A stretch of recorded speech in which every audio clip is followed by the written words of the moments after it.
What's up? Welcome to the Underpaid Gamers Podcast. This is Tony. I'm Tony. That's Justin. Hi. Justin. Here I am. Welcome. We are going to talk about some Deadpool stuff today. You've been playing Uncharted, so we're going to talk about that.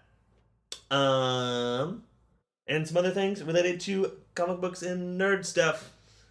Yeah? All right. Let's do it.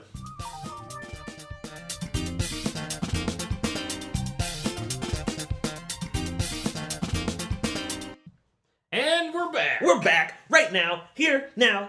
We're doing it. Here it comes. Awesome.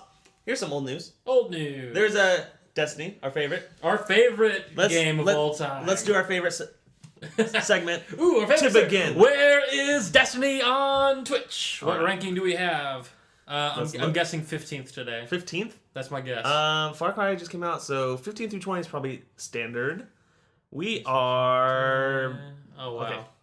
1, 2, 3, 4, 5, 10, 15, 20, 21st. Oh my gosh, I'm so far off today. It's not that bad. Behind... Dude, RuneScape is above. Behind Destiny. RuneScape. Behind a whole bunch of other things that you expect. Poker. Poker is higher. I guess.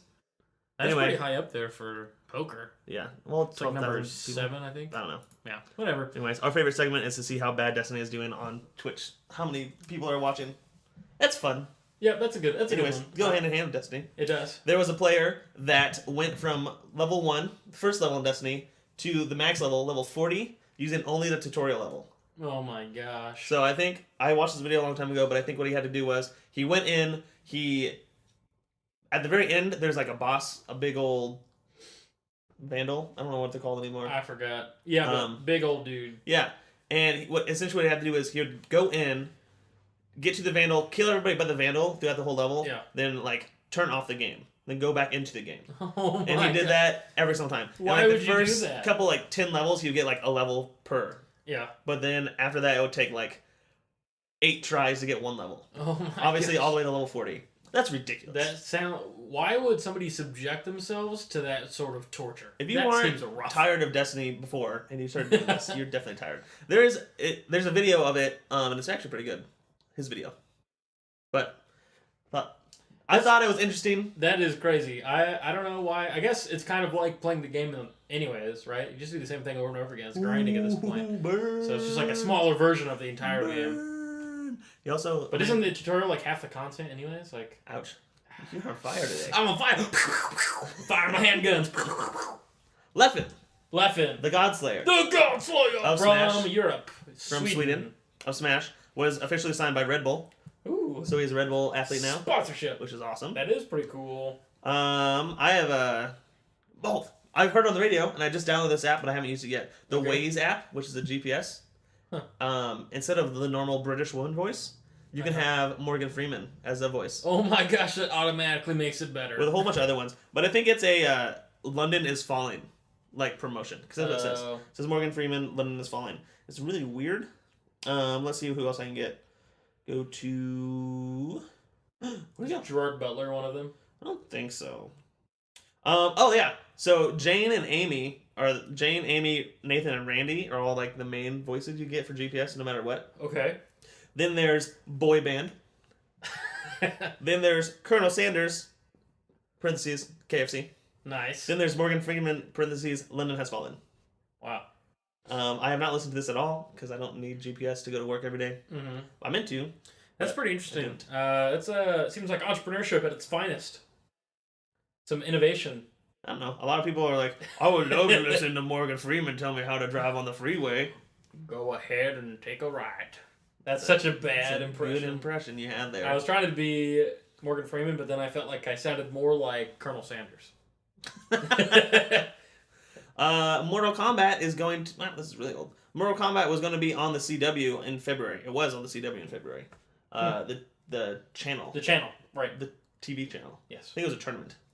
Huh. It must have been a tournament. It was on February 15th. That's a long time ago. I missed it. But it happened. It happened. And we're reporting it, so if you didn't know... There you go. Neither did we until right now. Well, yeah. The PS virtual reality is going to be released this fall. Ooh, exciting. I've seen some talk about this. Yes. On the interwebs. Specifically, there's like a space game that might be coming out with it. Space. Was that E3? M. Night Shyamalan? Nope. Shyamalan Ding Dong? They're talking about it as an amazing VR experience where you're like alone on a space station that like something happened and you have to like, I don't know if it's like repair the space station, but apparently it's like the review I read was like deeply personal and the best VR experience to date. So which isn't saying much. Which it's like taking what's the best VR experience before up to this point? I don't even know. I don't even know what you use VR for. I mean, I feel like flight simulators. Like when you go to a museum and they have the big thing that you get into. Oh, I love those things. One of those. Or like at arcades or and stuff. Space Mountain. There's this arcade at Dave and Buster's where you get inside of it and you're in like an X-wing or a TIE fighter and it takes you through a battle. It's the only thing I complain about that one though. Like it gives you projection all around you, but you're on rails, like pretty heavily on rails. You don't have a little bit of freedom. That's all right. But it was like all you're around an X-wing. you. I was like pew pew pew pew pew. PS4 is gonna get Fallout mod support in June. That's what's up. So that's gonna be fun. I can't wait for that. I could use a nice like graphics update or something. Because I don't feel like Fallout 4's graphics are super great. They just had a graphics update. Did they? Yeah. Dude, I haven't turned it on in a while. That's why. I don't know if I can tell, but okay. I don't care about graphics either way. Because, I mean, it's a huge game. So I don't understand it's not going to be super pretty. I just know, like, one of everybody's favorite mods for Skyrim was making it HD. Yeah. And that was awesome. There was an awesome mod for Skyrim. I wish I could play it. That made everything super cartoony. Like cell shaded? Wreck-It Ralph cartoony. Oh, nice. I'm like, oh, I want to play that so bad. And I really hope it gets to Fallout 4. Which is, I don't know. I mean, I'm playing... Oh, there's a hole in my sock. I'm playing Fallout 4 right now. Yes. And I've been doing a lot of short bursts. Mm-hmm. I was just telling you I'm at like level 27 and I've not been to Diamond City yet. Yeah. So for those of you who don't play the game, so I left he's the vault. Essentially not done any of the main storyline right. past like the first mission. Yeah. So I left the vault and it said go to Diamond City and I said nope, see ya. Did everything else. Yep. There it is. Whatever. Yeah, I don't know if I'm going to play Fallout 4 until the next DLC comes out. For those of you who have not listened to our podcast before, I recently platinumed that game, which means I did all the trophies. Oh, yeah, so I put quite a few hours into that game so far, and I feel like I've done all the major content that's been released. So I'm waiting for the DLC. Casting for the Iron Fist Netflix Marvel TV show. Ooh. They've had a lot of trouble getting someone to play the Iron Fist. Oh, wow. Danny Rand. They finally hit someone to play him. A familiar face. Do I know who it is? Finn Jones. Do you know him by that name? I don't know him by that name. Maybe you know him by Sir Loras Tyrell. Ooh. From Game of Thrones. Dang. So, he's going to be Iron Fist, which is really weird, because he kind of has a baby face. He does have a baby face. I wonder if they're going to like scruff him up with Danny some Rand's beard not. or something. Anyway, I'm excited for the Iron Fist.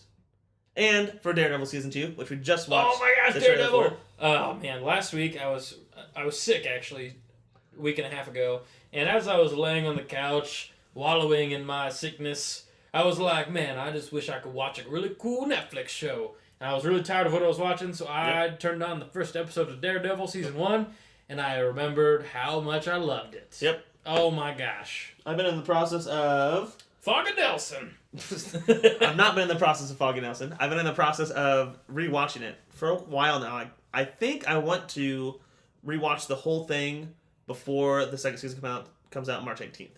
However, I have like 4 more episodes, so I have like 2 weeks. Mm-hmm. Like that's 2 episodes a week. Not too terribly bad. Yeah. I don't know if I'll do it though. I will say that I watched all of Daredevil in one day. It came out, and I had a Saturday where I didn't have any plans, and so I just continued not having plans. That's what you do with Game of Thrones. Dude, you have a interesting. I have a binging problem. Every season of Game of Thrones, except for season 5, I have binge watched in like 2 days. Like I remember when season 4, when I got access to season 4, which wasn't when it came out, but I went home from my work, went home from school, and I watched it until 11. And then I went to school the next day. I worked. And then I went home and I watched it until I went to bed again and I finished it. And it was like 1 a.m. and I was like, oh my gosh, I love this show. What do you think? I've been thinking about this a lot recently. Yes. What do you think is the best way to watch a TV show a la Game of Thrones? Do you think it's best to watch it episode after episode, binge watching it? or maybe even an episode a day. Yeah. Or one episode a week. I think for me, just in general. In general. For the general populace. What would you recommend to somebody else? Probably once a day. That way you can process it, but you can also get it quickly. But I would say out of the two different ways I've done it, which is binge watching it and then also watching it once a week, I think I enjoyed watching it once a week better, but I also watched it with another person. And so during the whole week, we talked about it and we're like, oh, what's going to happen next week? And we had theories and we'd run it back and forth. And then that made it a lot more enjoyable for me. I feel like if you're just watching it by yourself, binge watching, it's fine. But being able to... An added variable I didn't think of. Oh my gosh. Another person. Another person really made a huge difference for me. I really enjoyed going through it week by week. So, that's even an argument for the Netflix Marvel shows versus Game of Thrones. Yeah. Which one has a better viewing experience? Netflix, you watch them all at once. Right. Game of Thrones, you have to wait the whole season. That's true. You have to wait a couple months to see the whole story. That's right. I also think that Netflix, with how Netflix works, how you can binge watch it and some people do, I feel like they can even shape their episodes differently because they can expect their viewers to be binge watching it, as opposed to Game of Thrones where it has to have a climax by the end of the episode or has to have a certain flow of the story to keep people excited for next week. Be some sort of cliffhanger. But with binge watching, I don't feel like that's as important. So I think that's an interesting aspect of TV shows that Netflix could take advantage of or play around with is the idea that they are going to binge watch this. So how can we make this more like a 10-hour story than 10 1-hour stories? You know what I'm saying? Interesting. That's just what I'm thinking about. That's just something I've been thinking about recently. Is what is a better viewing experience? What do you think? I don't know.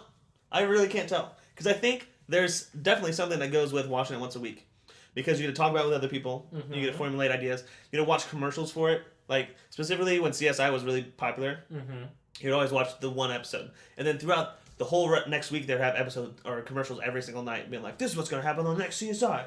Yeah. And you're like, dang, that looks really interesting. Now you got to think about the commercial, and then Thursday it comes out, I'm like, man, that was so cool.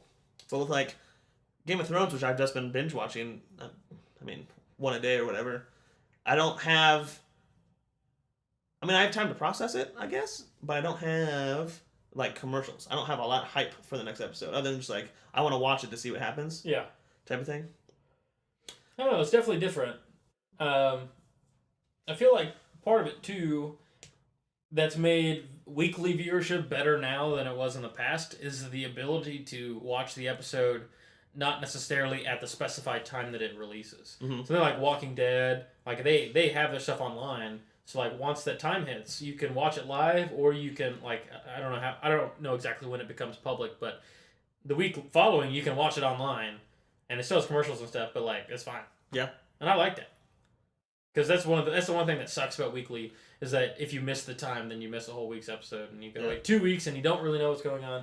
So, I guess pros and cons. Write into us. Tell us which way you prefer. Yeah, send us a tweet. You can tweet at us at UP Gamers Podcast, or email us at Underpaid Gamers Podcast. Email? You mean an electronic letter? What did I say? You said email. Whatever. Email us at underpaidgamerspodcast@gmail.com. There it is. Let us know. GameStop.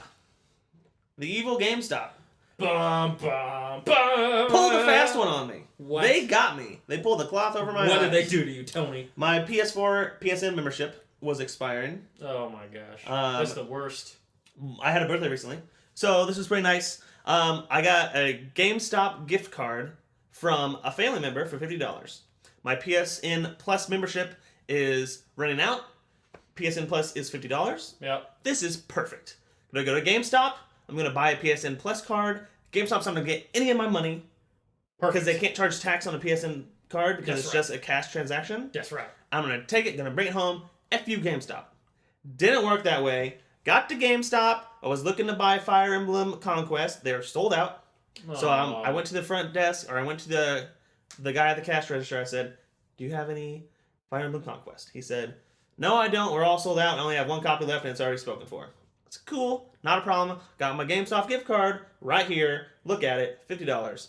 I said, do you have a PSN card? I'm running out of my PSN Plus membership. He said, yeah, it's right behind you.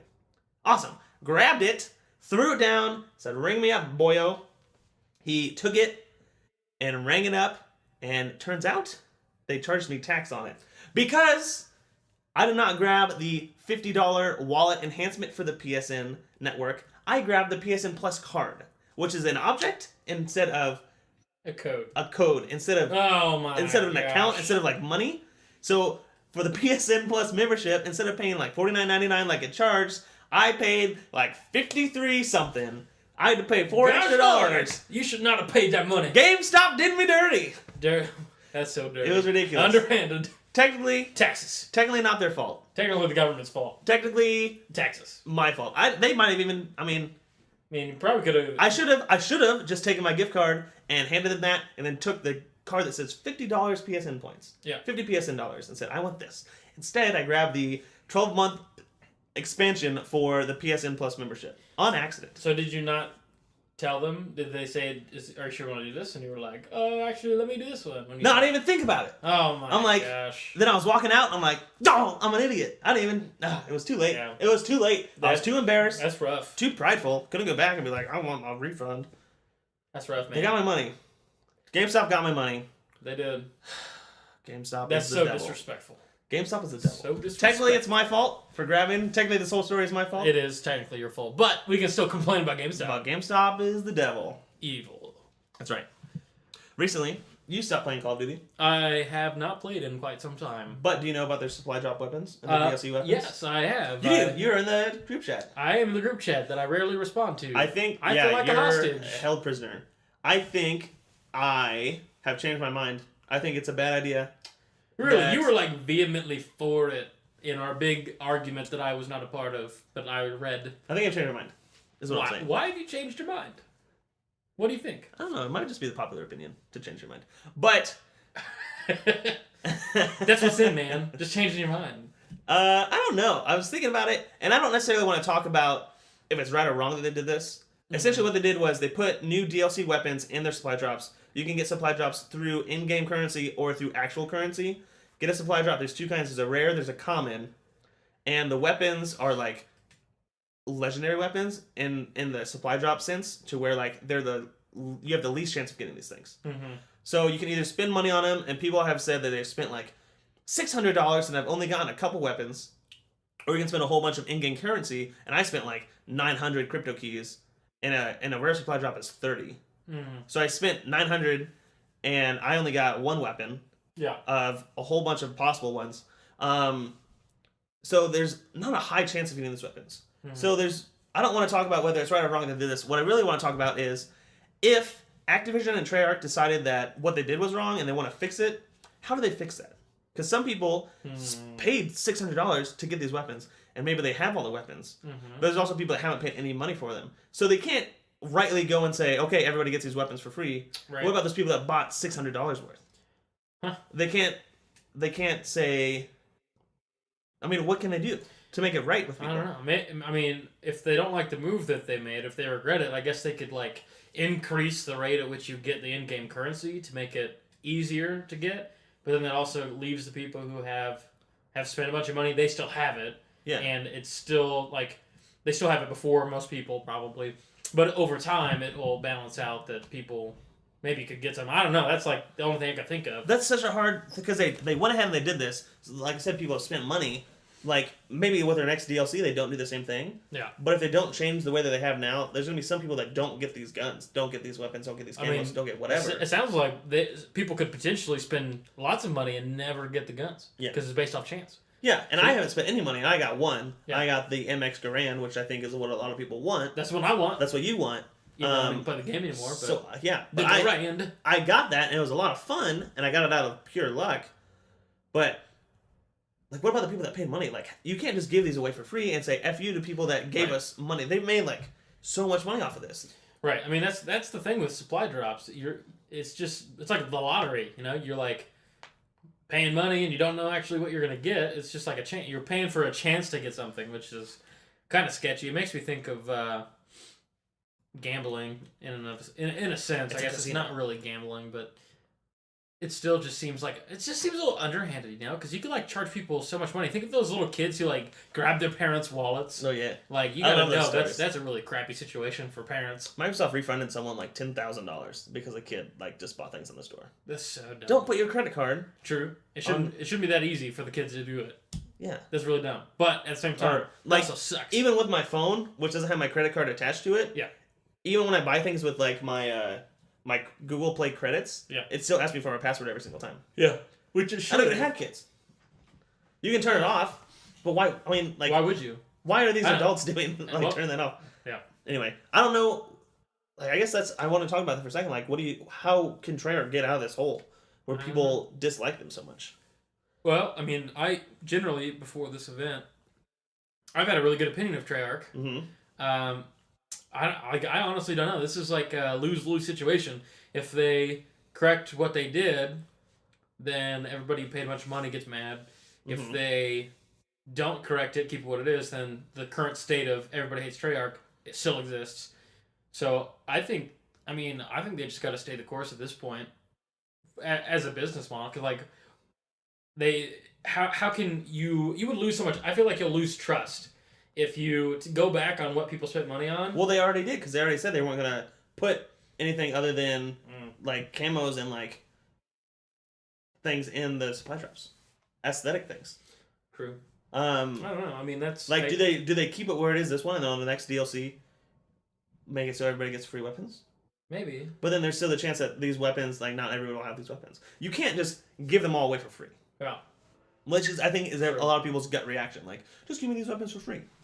What if there's a way that you could, like, work to get those guns? You know, like, make it part of the... Like, if you get to, you know, Master Prestige level, whatever, you automatically unlock that gun. That'd be interesting. And that way it's, like, possible for people to get them, but it would And you also have to play the game. And you have to play the game more. But it still gives access to those guns earlier for the people who, you know, spent all the money and did the supply drop. Is that something like, you can get to this level, or you can buy this gun with actual money? / if you've already spent money on supply drops, you get this gun for free. Perhaps. Maybe. I don't know. It's the real pickle. What do you think? I don't know. I was thinking something like that.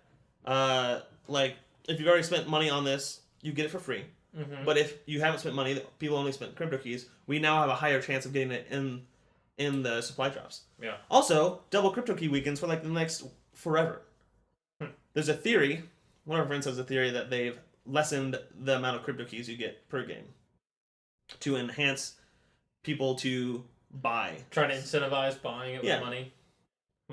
I don't know about that. I mean, it's just so weird that they announced that there's going to have these in the supply drops and they haven't had a double crypto key weekend since then. Huh. That's ridiculous. It is a little bit ridiculous. I'd hope that they would increase the rate of crypto keys, but alas, it is business, and business tries to make money. And one way is to take advantage of gamers' addictions. Yeah, I guess so. I suppose. Speaking of addiction, Ooh. I'm addicted to Marvel movies. Oh my gosh. That's a real thing. Deadpool. You saw it opening night, right? I did. I saw it, I think, the next day. Mm-hmm. Is there a certain way you want to go through this, or do you want to just talk about it? Let's see. It came out 2 weeks ago. Spoilers for Deadpool. Spoiler alert. Spoiler alert. We're doing it straight in. We're just going to talk about everything. Okay, that's fine. I have some questions down here. Okay. Not in any specific order. What do you think? Was it good? So I guess going into it, I'm not a huge Deadpool fan. Mm-hmm. Like I had the first seen Deadpool before this was in like the X-Men movie. He's in it for a second. And he gets X-Men, Wolverine. Yeah, which is a terrible one. Yeah. So that's the first time I had heard of Deadpool, and then I've never read into the comics. So going into it, all I knew was that it was vulgar. It was going to be vulgar, and that he was going to break the fourth wall at the time. That's all I really knew. Overall, I'd say it was all right. It's not a Marvel movie that I'm going to like go and buy the Blu-ray and like keep a hold of. And Guardians of the Galaxy. Yeah, Guardians of the Galaxy was so good. This isn't going to be one of those type of movies for me, but, I mean, I don't regret going and seeing it in theaters. A lot of people were like, this is the best movie ever. This is so good. Yeah, that's what I mean. I mean, it broke so many records. It made like $150 million the first weekend. That's pretty crazy. Which is super good. That's like the fifth highest grossing Marvel movie of all time, and it's R-rated. So not a lot of people could see it. Were there a lot of kids in your theater when you saw it? There were very few kids. If by kids you mean people under like 16. Yeah. There were. I think there were plenty of high schoolers there. Mm-hmm. But primarily it was people in their 20s and 30s, I'd say, that were there. I enjoyed it. I thought it was a good movie. It was alright. Especially like right afterwards. I'm like, that was so funny. Yeah. However, it does have a very basic formula for superhero movie. It was very basic. It's just like, here is a superhero, origin story, villain, climax, villain is over. Mm-hmm. I mean, this one, the villain died, as opposed to some. Get him next time. Wait a second, they all died. Yeah. Specifically, Tobey Maguire Spider-Man, Green Goblin, dead. Doc Ock, dead. We don't talk about Spider-Man 3. Yeah. Let's not do that. So yeah, Deadpool, I don't know. I think the humor was, I mean, it was very vulgar. I would say, I kind of felt like it was middle school humor. A lot of it was just like sexual jokes and He's like supposed to be really innuendos. childish though, but I mean, if it's the character, I guess a lot of it is just, I don't know how much I like Deadpool as a character. Like he was entertaining. I'm not saying he's not entertaining, but I don't know. I couldn't connect with the humor very well. I feel like if I had read the comic books growing up or had any experience with it before, then I might have liked it. But going into it relatively fresh, the humor at times made me laugh, and then at other times I was like, that's just kind of not that funny. That's just gross. I think I've talked about before, is that I don't think comedy in films lasts very long. You can only watch it a certain amount of times before you're like, I don't care anymore. This isn't funny to me. And this is clearly a comedy. It's a Marvel comedy. Yeah. So people love Deadpool. People say it's like the best movie ever. But what happens like when the jokes fall flat when you've seen them so many times? Right. When you've seen it 5 or 6 times and your friend wants to watch it again, are you still going to laugh? Yeah, it's like... Are you just like trained to laugh and that's why you're laughing? Like, is there like any quotable things in this like there are in other movies? I mean, there's like the shish kebab part.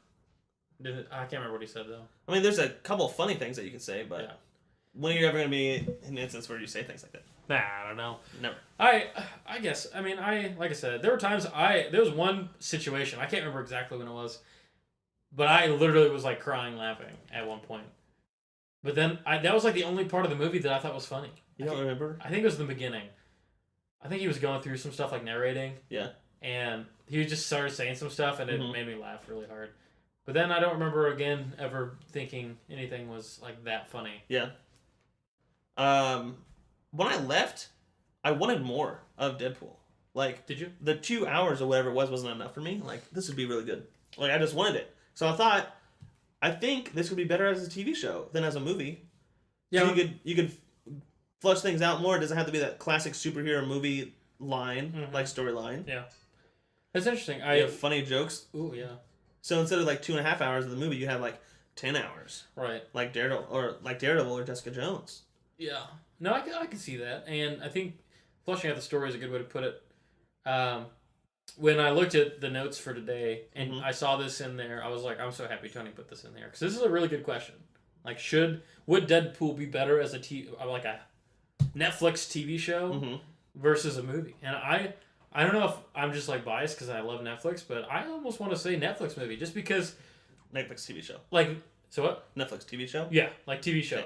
Okay. Because I feel like being able to flush it out really matters, and you can like there are certain parts of the film like again I liked the beginning, like the origin story. I think I liked a lot, and I would have appreciated that being slower or done.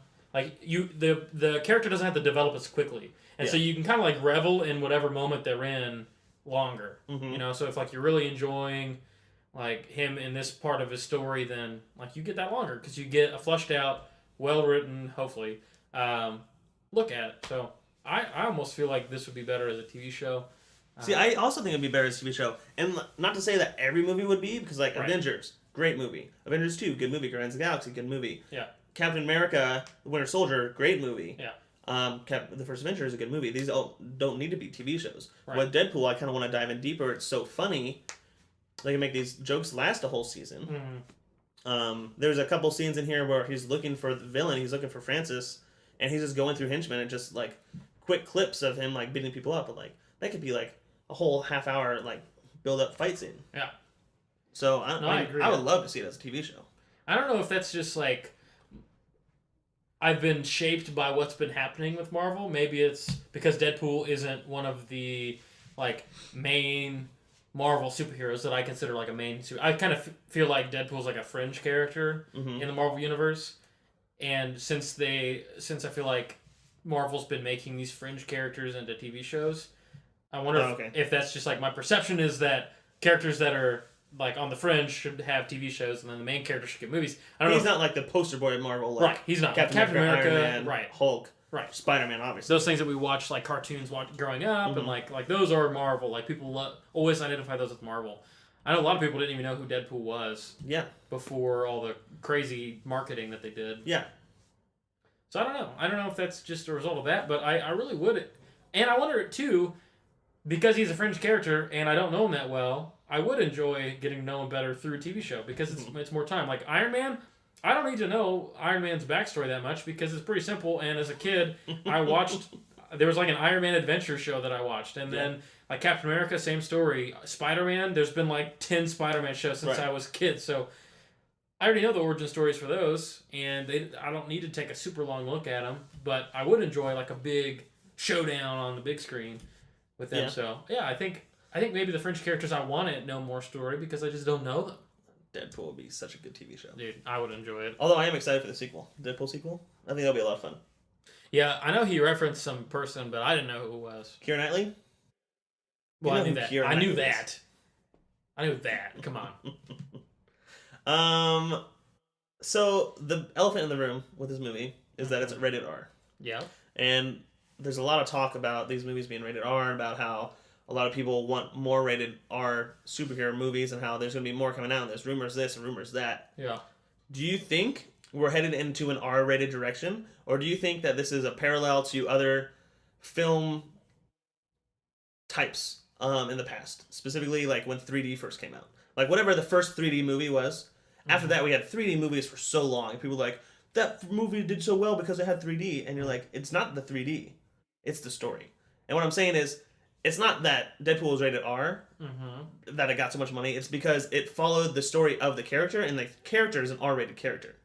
But like, we don't need an R-rated Spider-Man movie. We don't need an R-rated Captain America, Iron Man, anything like that. And I think part of Deadpool's success was its amazing marketing too. And when it came out, like, what was its competition that day? I can't even remember. It was like Valentine's Day. So it was like some crappy love story or Deadpool, and like I think Zoolander 2. Oh, dude, Zoolander 2. That is pretty good competition. Let's be honest. No, but I feel like nerd culture is becoming more mainstream, so I think that was a good marketing choice. And what do you think? Like, do you think there's gonna be more R-rated movies? Do you think there should be more R-rated movies? I think what this does is it opens up the door to those R-rated characters getting big screen. Like what? Things. I mean, if I knew more about the Marvel universe, I'm sure I could tell DC. Or DC. I just saw today there's going to be an R-rated director's cut of Batman vs Superman. See, that's weird to me. Yeah, it's Superman. Like Superman's like the poster child of the good. Just announced it. I don't like oh, Deadpool did really well as R. How about we throw an R on our movie? Maybe that's what I see happening in the future. Like perhaps. I mean, if that's the case, I don't like it. But there can be really good movies. They don't have to be rated R. The next Avengers aren't going to be rated R. They're still going to make the most money of all time. Right. Probably. There's not going to be until Star Wars Episode 8. There's not going to be an R-rated Star Wars movie. There doesn't need to be. No. It's not R. Right. I don't think it's R rating that made this movie make so much money. No. I think it's the fact that they followed the character so closely to how it's supposed to be in the comics. Yeah. And that's what people expected. Right. And I mean, if a movie studio ever decides, I think there are movies that they've decided to be a rated R movie because they think it'll garner more attention if it's rated R. And I feel like any movie that does that automatically is not a good movie. So if Batman v Superman is doing that just because they want to get a rated R on there to compete with Deadpool for some reason, I think that's really dumb. It may just be that they had some like fighting scenes that were really gruesome or something that didn't make the original, that made the director's cut but didn't make the final film version because of the rating. I mean, I don't know. I feel like Deadpool opens the door for like more intense stories, but I don't know if it's going to start a huge trend. I think every now and then we're going to get a rated R superhero movie, but I still think the vast majority of them are going to be PG-13 because they're still going to want to get that, younger teenagers and that young adult group that sometimes they get to go to radar movies, but I would say most don't have access to it. There's a rumor that the next Wolverine movie is going to be rated R.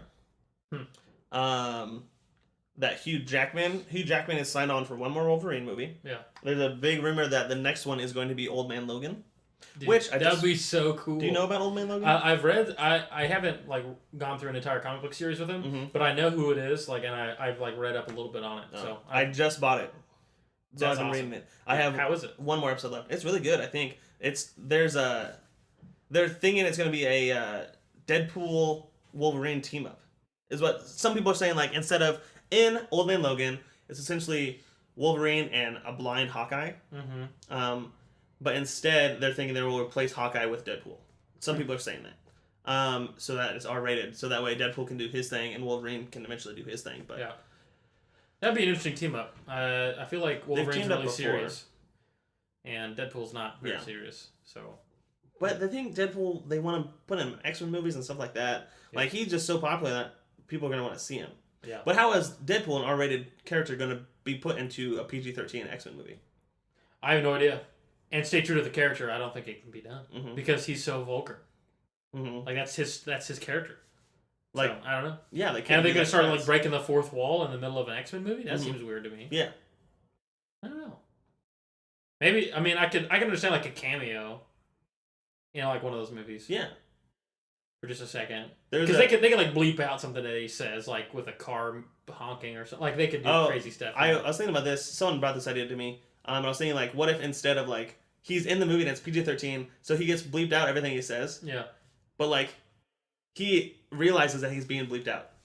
Yeah, because so like he's saying something and he gets bleeped out and he like looks down like what's happening. So like every time then he like walks off the set and he gets mad bleeping. Like, what's happening? Like, I think that would be a really good cameo. That would be pretty funny. I can see that. Oh, man. Stan Lee's cameo in Deadpool was hilarious. In the strip club? I loved it. It was so funny. He was like the DJ. This was not a light R. This was definitely a heavy R. Yeah, there was some stuff in there. Definitely a lot of violence, a lot of cursing, a lot of nudity. Yeah. At first, I thought it was just being like on the cusp of rated R. Yeah. But it's like deep in there. Yeah, I would say it's pretty solid R. There is just so many kids. I've heard of just so many kids that went and got taken out, and people had to get refunded and stuff like that. But it's rated R. Why? What do you expect? Because it's a superhero movie. It's Marvel. Oh my gosh! Just pay attention to the ratings. He looks like Spider-Man. Oh my gosh! Yeah. What did you think of the villains, Ajax and Angel Dust? Well, you know, I mean, I thought this ties into the review of the movie. Yeah, I mean, Ajax, if I remember right, he's the one who turned him into everything, right? Yeah. I thought he was pretty good. Did you? I mean, I don't ever feel like the origin story villain is ever that great. It's like except for Green Goblin. Green Goblin was pretty good. Was he I guess he was in that movie franchise, but I don't know. The hero's gonna win. Yeah. And it's like his first trial, so it's not gonna be the ultimate enemy that he's fighting the first time. It's gonna be some like smaller one. Like he's gonna have greater foes in the future. So the Red Skull. That was the first. Dude, that's villain. true. Red Skull's pretty sick. So like. But he also, I guess he was defeated by the end of that movie. Huh. So do you think like? That's true. I don't think these villains are very memorable. No, I don't Ajax think so. and Angel Dust. I don't. / Ronda Rousey. I mean, I thought he was all right, but I don't know. At first I was like, who? Like I didn't understand who it was when they were fighting on the interstate and he like stabbed him. Yeah. And stuck him there. I was like, this guy doesn't seem like a really big villain. I thought he was just like a captain of like the enemy that he was going to try and figure out. But then I find out later he's actually the bad guy, and I was like, that's kind of weird that he stuck him to the wall. Yeah, it's just there's not a lot of explanation to it. There's not. Yeah. They just kind of show up. I think Colossus and Negasonic Teenage Warhead are much more memorable than. Oh yeah, for sure. Ajax and Angel Dust. For sure. I mean, they get more screen time. Yeah, I'm having a hard time even remembering anything Angel Dust said. She didn't say anything. I don't remember her saying anything. I remember there was like the match thing kept happening. The match thing? Do you remember the match thing? Am I thinking of the right person? She had a match. Yeah, she would always like smoke a match. Yeah. Also, how did she? I thought she was in on like getting Deadpool out because he stole the match from her and she just didn't realize it. I guess. Yeah, that's weird. Like what's going on? I mean, he headbutted her, but I don't know. That seems kind of awkward. Like, I feel like you would notice if it came out of your mouth. Yeah. It was... I really liked how, like, Deadpool didn't break character when he was being tortured. Yeah. Like, he was still smart and running his mouth. Oh, yeah. I thought that was a lot. That's just them staying true to his character. Yeah. He didn't break the humor that he was challenged. They were like, oh, yeah, nobody keeps their humor after this. And he's like, well, you haven't met me. And he's like, ridiculous. Which is Deadpool. Oh, no, I liked it. I would prefer it as a TV series, I think. Yeah, I agree. But I'm excited for the sequel, and I'll definitely see it. Yeah, I'll probably see the sequel, but again, I don't think this is a movie series that I'm gonna buy or own. Yeah, it's not that important to me, but it was entertaining. It was pretty fun. Fun times. Speaking of fun times. Segue. Uncharted. Not yet. Not yet. You're cutting me off. There's a Super Smash Brothers Melee exam. I already left school. What are you doing? There's a Melee exam board, Super Smash Brothers. It says an hour and 30 minutes. I just kind of ran through the questions. I'm going to ask you a few. Okay. I found this on Twitter from GR Smash. I'm going to fail this quiz. I'm going to tell you right now. I read through them, and some of them I knew, and some of them I'm like, dang, that's really hard. I'm probably not going to get this one. Super Smash Bros. Melee was released in what year? Multiple choice? Yeah. You can look at it. Oh, I can? Okay. 99, 2001, 2008, or 2014? Melee, GameCube. Let me do the math here. How old was I? See, PS3 was... Wow, so maybe this will take an hour and a half. I'm going to go ahead and say 2001. Yes. Crushed it! State how many playable characters there are in Smash Bros. Melee. Easy. 41. No, 26. Dang it, I was going to say 20. Name the lead designer of Smash Bros. Ooh. Miyamoto. No. What? Masahiro Sakurai. Dang it. There's no... Oh, there it is. Shigeru? Say the number of playable stages in Super Smash Bros. Melee. 19. I think so. How much money did the Super Smash Bros. Community raise for the EVO donation drive? That's a hard one. D. 950,000. I think it was 95,000. Dang it. Which is a lot. Too much faith in the EVO community. In the Smash Bros. Community. Oh, no. Identify which of the following advanced techniques is related to ground movement. Oh, it's easy. Wave dashing. Wave dashing, shine spiking, L canceling, or wobbling. Wave dashing. So easy. Piece of cake! State which of the following stages is legal in singles but not legal in doubles. Oh, gosh. Your choices are Dreamland, Battlefield, Pokemon Stadium, or Fountain of Dreams. I'm gonna guess Fountain of Dreams because it's so small. Mm-hmm. Crushed it. I'm killing this quiz. I thought I was gonna do so bad. State the tag of the professional player Juan de Badima. Juan? Well, no, it's not Hungrybox. The Puffster, Hungrybox, Prince Abu, Tech. No, it's Hungrybox. Dang it, it's Hungrybox. Yeah. That's literally the one I said it wasn't. Name the winner of Genesis 3. Ooh. 2016, January, that would be Armada. Yeah. Name the Twitch emote that features the face of the commentator Bobby Scar Newman. The Twitch emote? Yeah. I've seen it, but Yep. People's Champ. Yep. Crushed it. The image below shows a screen captured from the famous doubles combo video. 20XX. They're foxes, by the way. Do you know the title of this video? I do not know the title of this video. I don't know this video either. That's kind of a weird question. Let's see here. Roy. The following character is about the character Roy, pictured below. You don't have to name the character. Roy! I win! State the universe, game, and system in which Roy officially debuted. Discounted Super Smash Bros. Melee. Universe. Fire Emblem. Game? Sacred Stones? No, that's on Game Boy. Mm-hmm. It was the one on GameCube, but I can't remember what it was called. Radiant Dawn. Radiant. No, Radiant Dawn's not. That's a Halo movie. Path of Radiance and Radiant Dawn. Or 2 Melee games. Or 2 Fire Emblem games. Oh, Radiant Dawn. We'll skip this. Path to Radiance. B. Roy is not a popular character in the competitive scene. Name 3 reasons why Roy is considered not viable and competitive by top players. 3 reasons why? Yeah. His sword does not have as much reach as Marth. He's not as fast as Marth. And nobody likes gingers. I'll take it.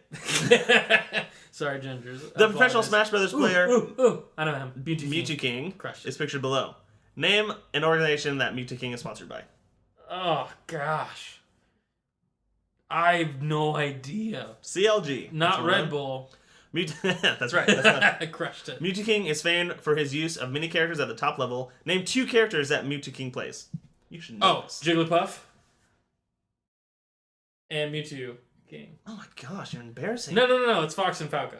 You're so embarrassing. It's Falco and Marth.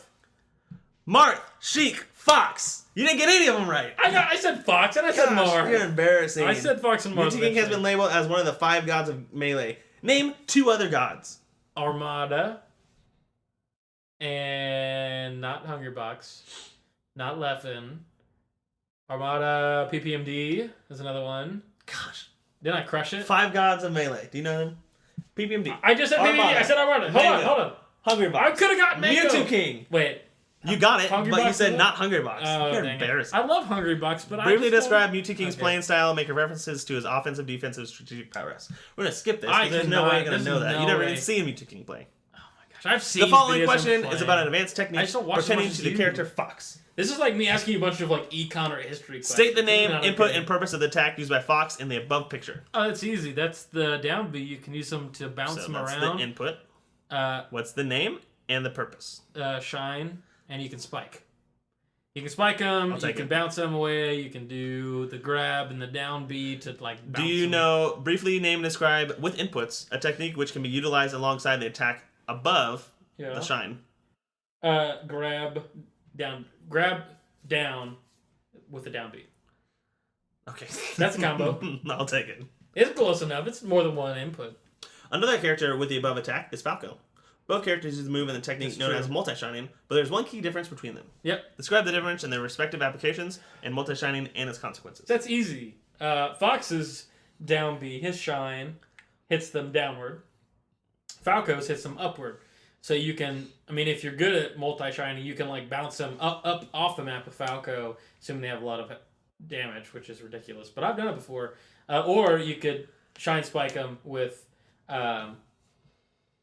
you can shine them down with Fox on the edge of the map. However, one thing that's fun about Falco is his down A attack, down tilt A, when you're jumping, is a spike. So you can bounce them up and then spike them down. Yeah, down aerial attack. Tony, don't look at me like that. You know I'm not into Smash as much as you. I'm impressed with myself. Let's see. Joseph Mango Marquez won EVO in 2013 and 2014, but did not claim the title in 2015. State his placement at EVO 2015. 5th. 3rd. Dang it. I thought 3rd, and I was like, no. We talked about this on the podcast recently. Okay. Super Smash Bros. Melee is featured at EVO 2016 with a larger venue for the finals. Name this venue. Oh, name the venue? I can't do that. We've talked about it. I'm sure we have. Mandalay Bay. Yeah. Do you remember? I still don't even know. It's in Vegas. Come on. You don't even listen to me. You don't even listen to me when I talk. You're asking me like about a very specific thing from like 2 months ago. What? Now you just get harder. Yeah, I'm done now. I can't do any more. You can't do any more? Maybe I could, but... What about long answer? Okay. Ooh! 20XX. This question pertains to the ideology of 20XX. Okay. 20XX has become very popular since its inception in the reference of a dystopian future. In detail, discuss 20XX referring to its inception in history. Oh, I can't do that. An overview of what 20XX is and what it means for Super Smash Bros. Melee. I can probably Key figures in the development of 20XX. I can't do that. Happenings that came about as a result of 20XX. Your opinion on whether this holds true in the current game scene. You may quote professional players, tournament results, and other... But it sounds like this is when you can research and you can answer. No, it's a test. You can't research this. Dude, some exams you can. Just go through what you know. Tell me about 20XX. 20XX Layman's is terms. The ideal world in the future where all Smash players are perfect with Fox. And everybody thinks that, the idea is that Fox is the best player in Smash, but nobody can utilize him to his full potential. So one day, Smash players will be able to do it, and it'll just always be Fox Dittos because 20XX is a real thing. Fox is the best. Do you know any key figures in the development of 20XX? I'm sure Mewtwo King is one of them because he uses Fox. Anyone else? Mango. He uses Fox. He uses Fox as well. I've seen that video. I've seen that once. Who else? Hungrybox. No. Yeah, no, he does have a Hungry Fox. He does Hungry Fox? He has a Hungry Fox, but he doesn't replace it. Oh, okay. That's all I got. Armada. I could guess. Armada has switched from Peach to Fox because he thinks it's better. Okay. Leffen plays Fox. Oh, everybody plays Fox. Hax has switched from Captain Falcon to Fox. So 20XX is happening. Essentially is what you're telling me. It's happening. It's for real. Actually, there's a theory that 20XX is not happening anymore because most people are getting their hands hurt from playing Fox too much, so people are switching from Fox to somewhere else. Why? Because it's too quick. It's because there's too much movement, too much stress on your hands. Dang, people are getting injured playing Fox. There's a lot of people. Next question. Okay. This is about Leffen. Okay. Leffen's meteoric rise to the top level led to the Five Gods being relabeled as the Big Six by some. Okay. In details, discuss Leffen and his competitive history in the Super Smash Bros. Melee scene. This is so hard. Nothing? This is so easy for you. I mean, I can Controversy do it. In the scene. He beat a god. Nothing.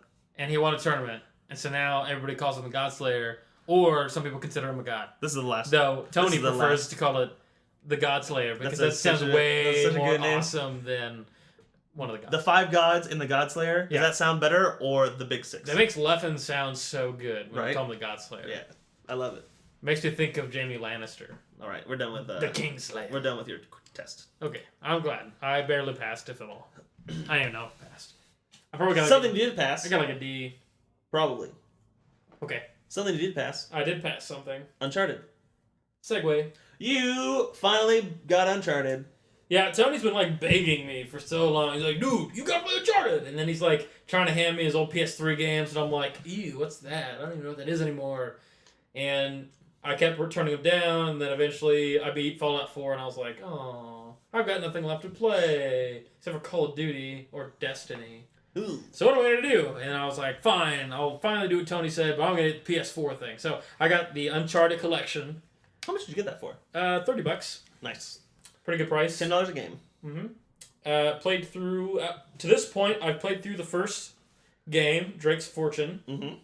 And I love it because when you save it, it tells you how far you are. Mm-hmm. And I feel like every time I play, I always feel like I've made progress because of that. Mm-hmm. But I'm at 75% through Among Thieves, which is the second Uncharted. Cool. So far, it's been fun. It's been good. Mm-hmm. The music gets stuck in my head.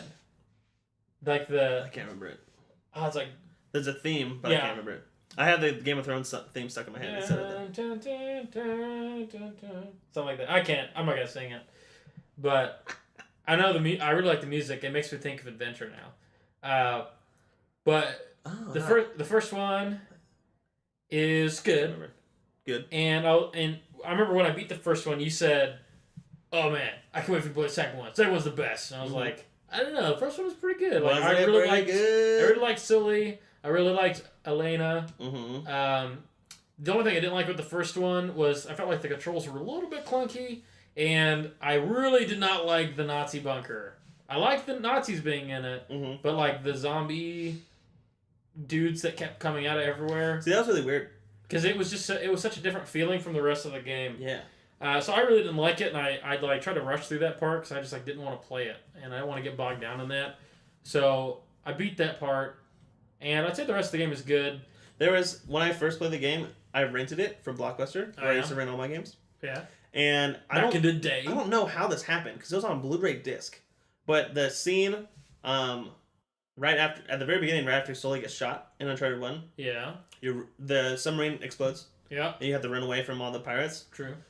It was really weird camera angles. You had to run towards the camera. Yeah. And I ran off. I jumped off a little small cliff that you're supposed to jump, and you roll automatically. Yeah. I'd always roll off the cliff. I could not get past that. See that? I mean, and I ran into situations like that. Quite a few times in the game where I would die like 8 times, and then I would go for like 2 hours without dying, and then I would just hit another part where I just kept dying for some dumb reason. And granted, I am not a good platformer. I don't make any illusions that I'm good at platforming. Like if I have some friends that played Mario Party, not Mario Party, but like 3D Mario World, or I can't remember what they are. I'm just so bad at platforming. I just like don't like it. So while I have enjoyed it, that part of the game I've struggled with it from time to time. Usually it's just one section I just can't get past, and then I'll get really frustrated and turn it off and come back to it like an hour later. And then obviously see the ledge that I wasn't seeing before. Yeah. So I would say overall. But you didn't like the Nazi zombies? Like it's really weird because when you play the game, there's no inkling that that's not going to happen. Right. It just to me did not fit with the rest of the game. Even after you like got into it a little bit. I mean, it makes sense within the story. Like I understand where it sits in the story, and that's fine.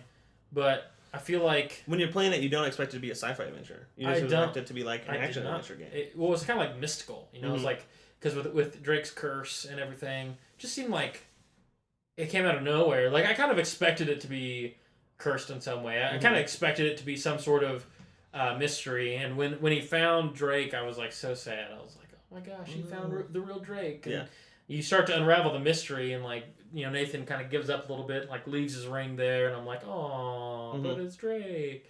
But then you kind of understand it. You kind of understand what Drake did, and it was good. It just the gameplay wise, I didn't feel like it's a strong shoot. The mechanics of shooting aren't super strong, and so when I'm getting chased by a bunch of zombie things, I was like blind firing, and that just felt so ineffective. When you first find Drake and all the zombies come at you, that's like Emily can't play that without being that's the really most scared. afraid game. That's the most scared game she's ever played. Like scary game. For any of those who don't know who Emily is, it's Tony's wife. She's a guest star on the show before. That's true. She's a gamer chick. It is kind of scary if you don't see it coming. It is a little scary. But overall, I mean, I liked the first one. And when you said the second one's better, I was like, no way. What did you think of Elena? I love Elena. And Sully. Sully. I love both those characters. And that's why when I booted up the second one, I wanted them to be in the first scene. I wanted them to be like in there too, and they're not. They weren't. You're at the beach, aren't you? You're at the beach with Chloe and the other dude. I can't remember what his name is. Bruce or something. We'll call him Bruce. Let's call him Bruce. Chloe and Bruce. And they're all like, look at this new thing we got to figure out. And then Drake's like, I can help. And they figure out and they go on this plan. You got the prologue, which I struggled with for some reason. I could not get past the sneaking part. In the museum? Yeah, I was so dumb. I kept trying to kill this guy. How do you have a problem with I kept being seen. It was so ridiculous. I'd sneak kill one, sneak kill the second one, then turn the corner, and some dude from way behind me would see the dead body of the other guy. I was so mad. I was also distracted when I was doing it, but I couldn't sneak past him. I was so mad. I mean, I eventually got past it. Yeah. But I wasn't giving it my full attention. I think that's why I kept failing. Either way, at the beginning of the second one, I was like, there's no way this is going to be better than the first one. Right. But as I play it, I think it's better than the first one. What do you think? What do you like more about it? I think the controls are more polished. I think Naughty Dog figured out. They played around with more what they could do with the game. Because remember in the first one, you said there are so many moments where Drake's hanging and you're like, oh, I hope he doesn't die. You're afraid for his safety. And I didn't really feel that much in the first one. And in the second one, I feel it all the time. I'm like, holy cow! Have you climbed the hotel yet? Yes. Isn't the hotel so crazy? Yeah. I mean, the whole thing is nuts. How do you feel about the how you can pick up propane tanks and throw them and shoot them? I like it. Isn't that awesome? It's a fun aspect of it. And I feel like they tighten the controls for shooting a little bit. It feels, I mean, it's very similar, but I just feel like it's more polished in terms of controls. The story, I think the story in the first one was good. So they didn't change the controls when they remastered it? They didn't. From 1 and 2?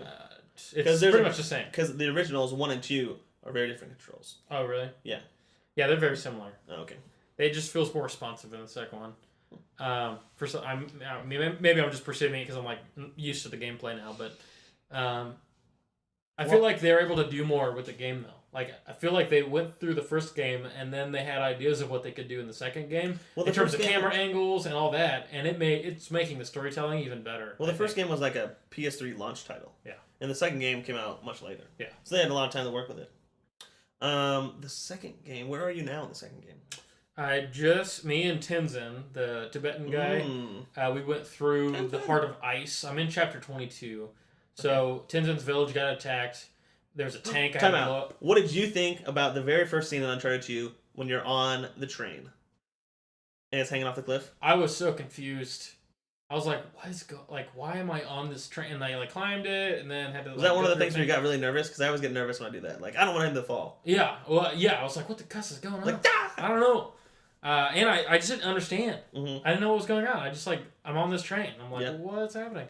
And after I played through it and it went back in time, I understood. I was like, oh, okay. So they're there's a flash forward to what's gonna happen. Yeah.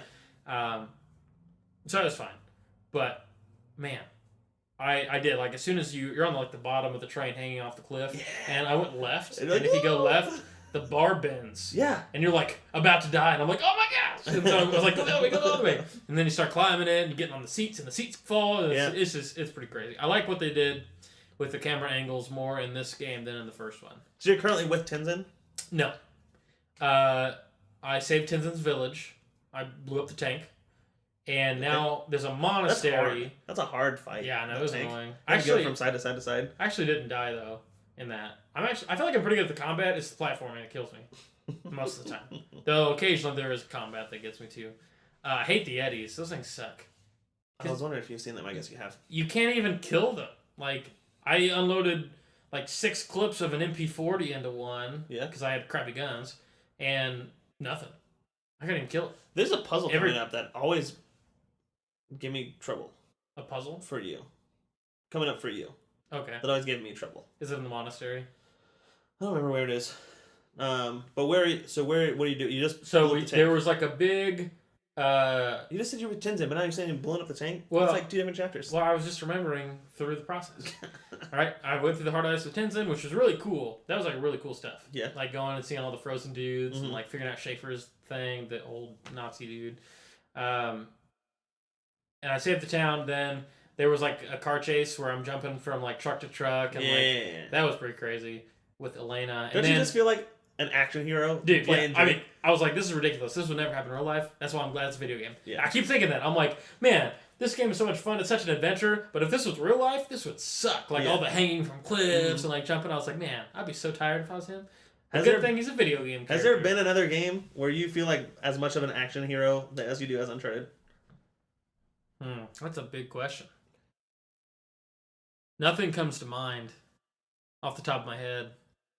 Uncharted's almost... You feel so much like Indiana Jones. Yeah, I mean... What you expect Indiana Jones to do. It really is an action movie, and the storytelling's so good that it's almost like a movie. Mm-hmm. You know, I feel like this is a game you could play with, like, your family watching. Yeah, like, if you played it through perfectly and, like, didn't die anything, the flow is so good. Yeah. And the chapters are, like, good lengths, you know, and with story significance to each one to an extent. So, yeah. I'm really enjoying the game. What do you think of the villain? From Lazarovich. He's scary. He is huge. He is huge. I like him way better than the villain in the first one. Yeah. Way better. Holy cow. Because I remember the first run-in with him when Chloe kind of betrays you in the city. She kind of betrays you. She like... You're like running away with the cameraman, Elena's cameraman, Jeff, who dies. Yeah. And Lazarovich comes in, and then Chloe switches sides. Oh yeah. That's what Chloe does. And like, how dare you? He's just like he walks up to him. He's got the big the burns or scars on his face. Yeah. He's just sketchy. He's scary. He is. I haven't seen it remastered, so I like the picture I have in my head is how I remembered it from the old time. Yeah. I like this villain. He feels like a real villain. Not just like a rival treasure hunter. He's bad. Like all the because in Uncharted 1, it's the first guy just looking for the Drake. Yeah, Drake's fortune. It's just like it's like a bounty hunter. It feels like a bounty hunter, but it's like a treasure hunter, but a sketchy one. This one, it's like a military. I mean, he is a treasure hunter, but he's militaristic. He's very militaristic, very mean spirited. Like he just like kills people anytime that they like cross him or do anything he doesn't like. So.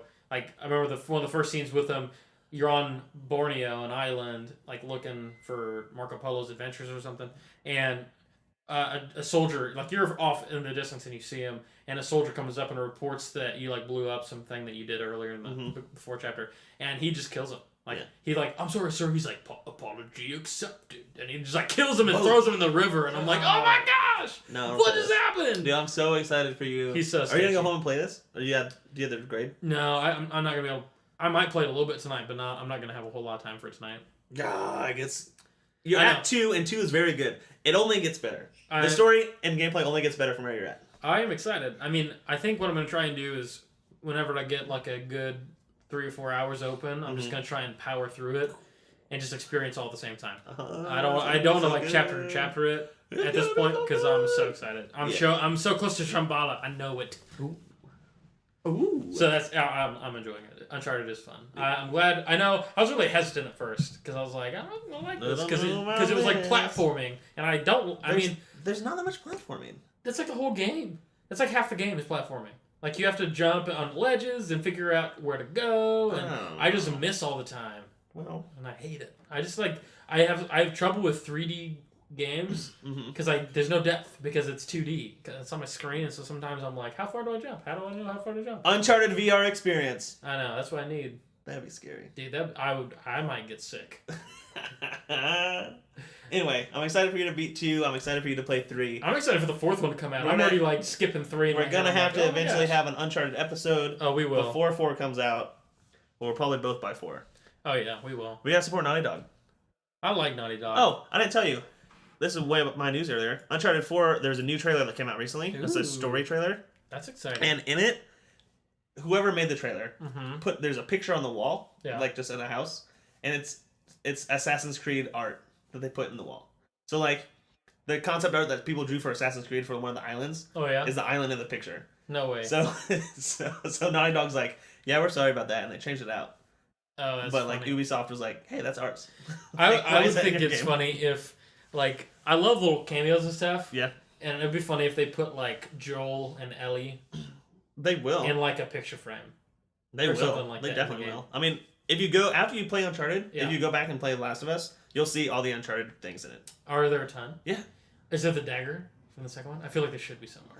Probably. Man, I want to play The Last of Us. I love The Last of Us. I have one of the songs on my playlist at school, and every time it comes on, I'm just like, one of the you know how you pick up treasures in Uncharted? Yeah. One of the treasures is a precursor orb from Jak and Daxter. No way. There's one in every single game. Every Uncharted game, yeah, there's a precursor orb. Is that the strange relic? Yes, I think so. I've never found one. Well, but I see it's one of the trophies. It'll be different because strange relic. Well, there's also relics in Crash Bandicoot, so there's probably some crossover there too. Because Uncharted or Naughty Dog also made Crash Bandicoot, but they always throw in little cameos like that. Interesting. But I like Naughty Dog. I've come around. I mean, I like Jak and Daxter. And I like The Last of Us, and I like Uncharted. And Crash Bandicoot. Well, I mean, I barely played that game, but I just assume you like it. I mean, I think I had Crash Bandicoot Racing on PlayStation 1. CTR. That game was so Crash much Team fun. Racing was so much fun. I did enjoy that. I didn't have an N64, so we had to play that instead of Mario Kart. Yep, me too. But I also think it was